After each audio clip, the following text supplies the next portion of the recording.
नमस्कार दोस्तों। आज हम अपने लेक्चर के अंदर मैकेनिज्म ऑफ ब्रीथिंग के बारे में पढ़ेंगे कि जो हम सांस लेते हैं वो कैसे लेते हैं, कैसे हमारी जो ऑक्सीजन होती है वो शरीर के अंदर जाती है, कैसे बाहर निकलती है, क्या क्या होता है उसके अंदर, कैसा मैकेनिज्म है। सबसे पहले जब हम सांस को लेते हैं तो उसको क्या कहते हैं, इंस्पायरेशन बोलते हैं। क्या बोलते हैं? इंस्पायरेशन।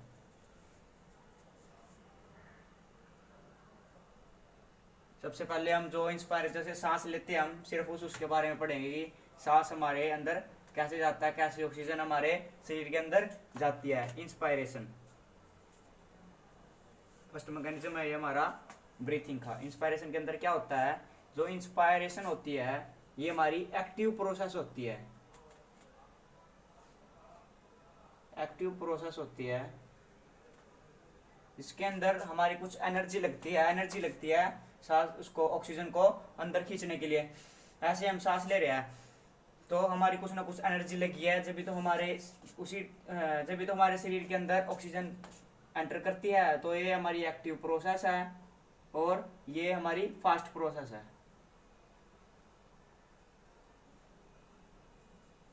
फास्ट प्रोसेस क्यों है? क्योंकि ये 2 सेकंड के अंदर हो जाती है। मोस्टली 2 सेकंड के अंदर ये प्रोसेस हो जाती है। जो इंस्पायरेशन होती है, सांस लेने की जो प्रक्रिया होती है, वो एक्टिव प्रोसेस होती है, फास्ट प्रोसेस होती है और 2 सेकंड के अंदर हो जाती है। जब हम सांस लेते हैं, जैसे हम सांस ले रहे हैं तो हमारे अंदर क्या रहा, जो ऑक्सीजन की वॉल्यूम है वो इंक्रीज हो रही है। Increase the volume of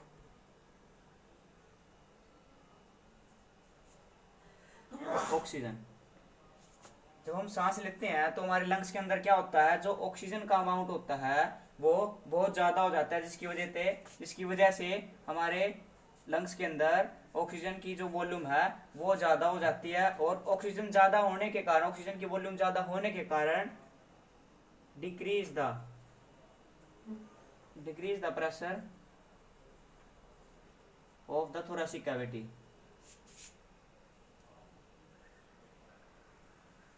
thoracic cavity.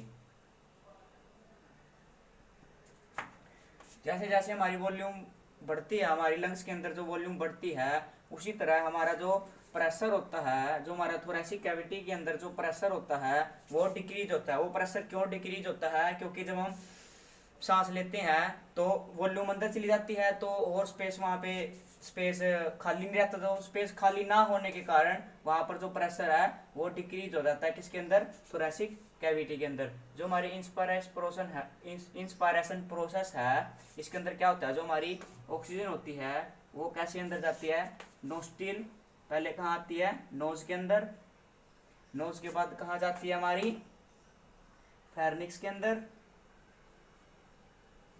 फेरनिक्स के बाद कहाँ जाती है, हमारी लैरिंक्स के अंदर।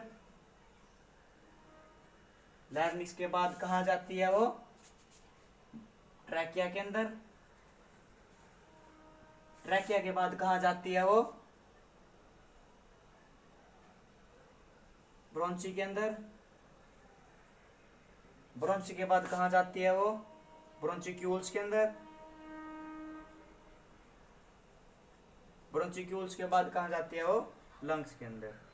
वैसे हमारा जो ब्रोंचिक्यूल्स है वो भी लंग्स के अंदर होता है, मतलब ब्रोंची के बाद वो ज्यादातर लंग्स के अंदर ही जाती है ऑक्सीजन। लंग्स के बाद वो क्या करती है, ब्लड के साथ मिलकर पूरे शरीर के अंदर फैल जाती है। लंग्स के बाद कहाँ जाती है वो,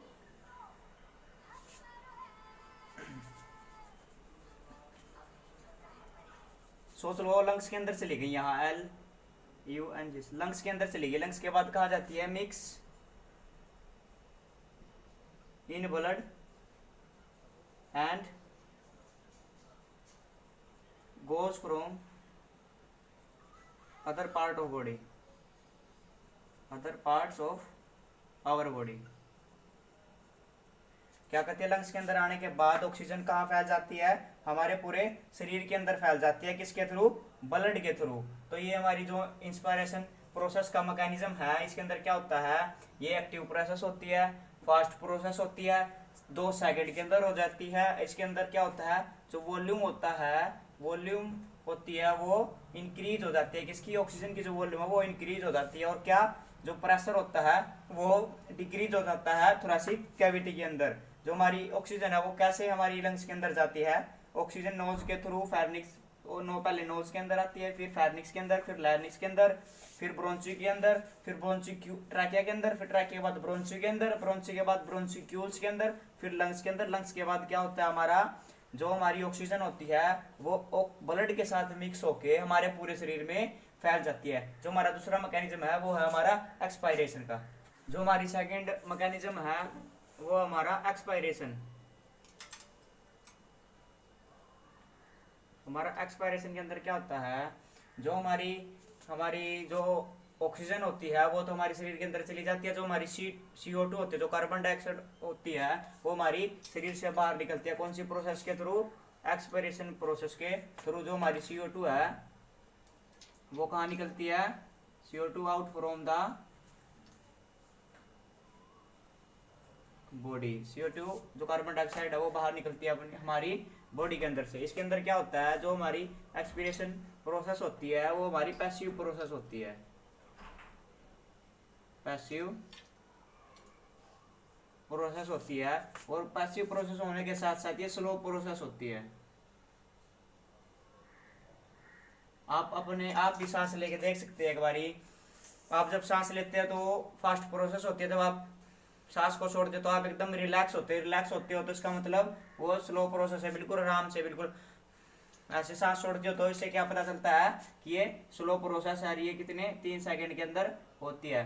जब हम CO2 को छोड़ते हैं, CO2 को बाहर निकालते हैं, तो जब रिलैक्स होता है तो क्या होता है, रिलैक्स होते वक्त जो हमारी इंटरकोस्टल मसल है, इंटरकोस्टल मसल है जो, वो भी हमारी रिलैक्स हो जाती है। मतलब जो हमारी रिब्स के अंदर, जो हमारी रिब्स होती है उनके अंदर क्या होती है, इंटरकोस्टल मसल होती है, वो भी हमारी रिलैक्स हो जाती है, रिलैक्स फॉर्म में हो जाती है। और जब हम सांस लेते हैं तो जो हमारी इंटरकोस्टल मसल थी,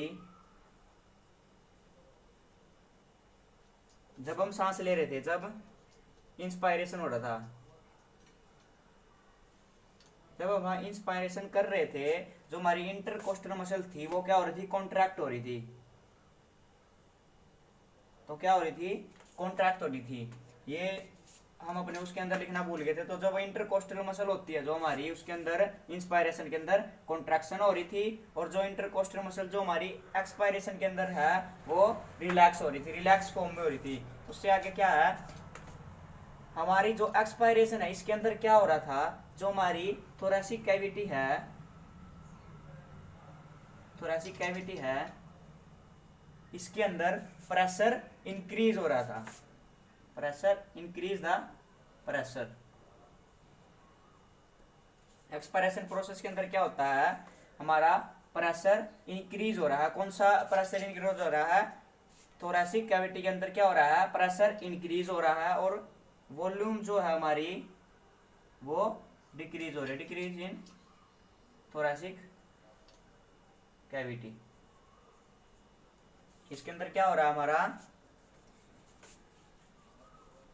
जब हम एक्सपायरेशन करते हैं जो हमारा प्रेशर है वो इंक्रीज हो जाता है, जो हमारी वॉल्यूम है O2 की वो डिक्रीज हो जाती है। प्रेशर इंक्रीज और volume decrease in thoracic cavity, thoracic cavity. जब हम सांस को छोड़ते हैं तो क्या होता है, प्रेशर हमारा इंक्रीज हो जाता है और जो वॉल्यूम है वो डिक्रीज हो जाती है इन थोरेसिक कैविटी। जब हम सांस को छोड़ते हैं तो क्या प्रोसेस होती है, सबसे पहले हमारी जो हमारी एयर थी वो कहाँ थी, लंग्स के अंदर पहुंच चुकी थी। जब हमने सांस लिया था तो जब जो हमारी एयर थी वो कहाँ पहुंच गई थी, लंग्स के अंदर पहुंच गई थी। अब हमें CO2 को बाहर निकाला है, वो कैसे निकलेगी, लंग्स से कहाँ गई, वो लंग्स से गई ब्रोंचिक्यूल्स के अंदर, ब्रोंचिक्यूल्स के अंदर से कहाँ गई, वो ब्रोंची के अंदर, ब्रोंची के बाद वो कहाँ गई, ट्रैकिया के अंदर, ट्रैकिया से कहाँ गई, वो लैरिंक्स के अंदर, लैरिंक्स से कहाँ गई, वो फेरिंक्स के अंदर, फेरिंक्स से कहाँ गई, वो हमारी नोज के थ्रू आउटसाइड द बॉडी।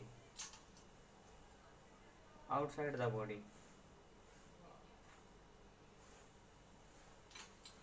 हमारे एक्सप्रेशन के अंदर क्या होता है, जो हमने अपनी एयर ली थी, जो लंग्स के अंदर पहुंच चुकी थी हमारी जो एयर, वो बाहर कैसे निकल रही थी, जो CO2 है वो बाहर कैसे निकल रही थी। पहले लंग्स से CO2 कहाँ गई, ब्रोंचिक्यूल्स के अंदर, ब्रोंचिक्यूल्स के बाद कहाँ गई, ब्रोंची के अंदर, ब्रोंची के बाद कहाँ गई, वो ट्रैकिया के अंदर, ट्रैकिया के बाद गई वो लैरिंक्स के अंदर, लैरिंक्स के बाद फेरिंक्स के अंदर, फेरिंक्स के बाद नोज, नोज के बाद वो हमारे नोज के थ्रू हमारे शरीर से बाहर निकलती है। जो हमारी एक्सपिरेशन प्रोसेस होती है वो CO2 को बाहर निकालने की प्रोसेस होती है, ये पैसिव प्रोसेस होती है, स्लो प्रोसेस होती है, 3 सेकंड के अंदर होती है। इसके अंदर जो हमारा इंटरकोस्टल मसल है वो रिलैक्स हो जाती है, और जो हमारा प्रेशर है वो इंक्रीज हो जाता है, वॉल्यूम डिक्रीज हो जाती है। किसके अंदर, थोरैसिक कैविटी के अंदर। जो हमारी इंटरकोस्टल मसल है, ये कौन सी मसल होती है, जो हमारी रिब्स के अंदर जो मसल्स होती हैं वो होती है, वो क्या होती है, हमारी इंटरकोस्टल मसल होती है।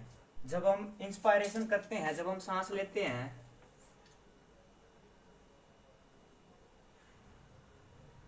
जब हम इंस्पायरेशन करते हैं तो क्या होता है, हमारे जो हमारा चेस्ट वाला रीजन है वो कैसे परफॉर्म करता है। मान लो ये हमारा चेस्ट का रीजन है, ये हमारी रिब्स हैं, जो कि हमारी 24 रिब्स होती हैं वो है। मान लो ये हमारी रिब्स है, ये हमारा लंग्स है, ये हमारा नीचे क्या है, डायफ्राम है, यहाँ डायफ्राम है।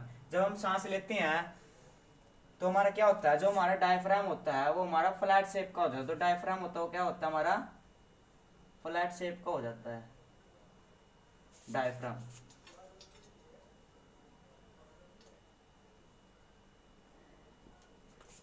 जब हम इंस्पायरेशन करते हैं, जब हम सांस लेते हैं तो हमारा जो डायफ्राम है वो क्या हो जाता है, फ्लैट शेप का होता है। और जब हम एक्सपायरेशन करते हैं तो क्या हो जाता है, जो हमारा डायफ्राम होता है वो क्या होता है, वो हमारा डोम शेप का हो जाता है, कुछ ऐसे शेप का हो जाता है। ये कौन सी शेप, हमारी डोम शेप।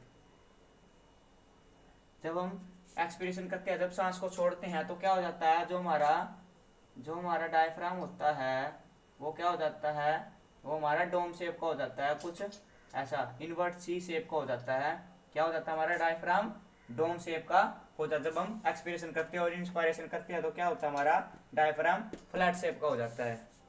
ये हमारे कुछ पॉइंट्स है जो हमारे एनसीईआरटी के अंदर लिखे हुए हैं, ये बहुत इंपॉर्टेंट पॉइंट है।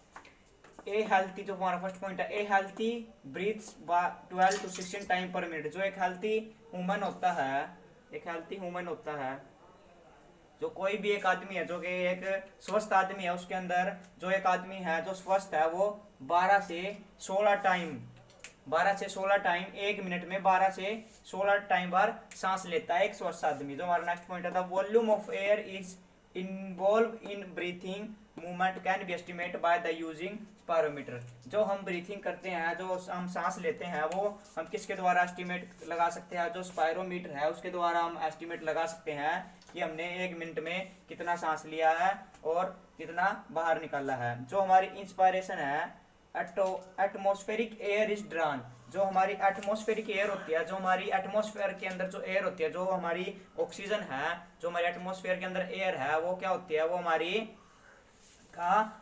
अंदर आती है, हमारे शरीर के अंदर आती है। और जब एक्सपायरेशन होता है, जो एल्वोलर एयर है वो बाहर निकलती है। जो हम सांस लेते हैं तो क्या होता है, जब हम सांस लेते हैं, जो हमारी एटमॉस्फेयर के अंदर जो एयर होती है वो हमारे शरीर के अंदर आती है। जब एक्सपायरेशन करते हैं, जब हम सांस छोड़ते हैं तो क्या होता है, जो हमारी एल्वोलर एयर होती है, जो हमारी एल्वोली के अंदर, जो हमारी लंग्स के अंदर जो एयर होती है वो बाहर निकलती है। ये हमारा मैकेनिज्म ऑफ ब्रीथिंग था, जिसके अंदर हमने इंस्पायरेशन और एक्सपायरेशन को आज के लेक्चर में पढ़ा। अगर आपको ये लेक्चर अच्छा लगा तो उसको लाइक, शेयर और सब्सक्राइब जरूर करना, और एक बार एनसीईआरटी में जरूर पढ़ना। जय हिंद, जय भारत।